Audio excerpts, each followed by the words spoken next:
Deri me tani duke marrë përballë qëllimin në fazën fillestare të procedurës, për të gjithë të lartësekurit është nycuar rasti për veprën penale falsifikimi i rezultateve të votimit. Në ndërkohë, gjatë fazës tjetër të hetimeve, kurdo që sigurohen prova të tjera për çfarë do vepre tjetër penale, sigurisht që prokuroria do të veprojë.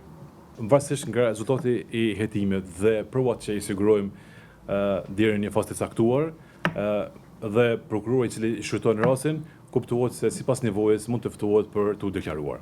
A ka pasur ndonjë rast deri tash? Deri me tani jo, për shkak se jemi në fazën fillestare. Në lidhje me provat, është në kolonën këtu, në bazë të autorizimit të prokurisë, do të janë siguruar gjithë ato provat që kanë qenë të qasme deri me tani, duke përfshi edhe vendosëzimet që kanë qenë në vendnumrim.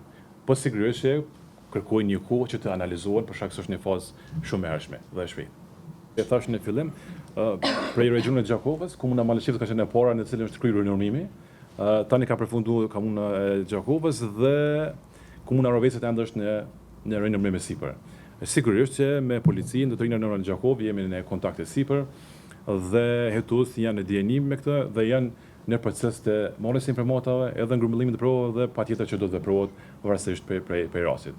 Duhet të kuptojmë që do të thotë prokuroria vepron në bazë të rasteve individuale dhe analizon se cilin rast.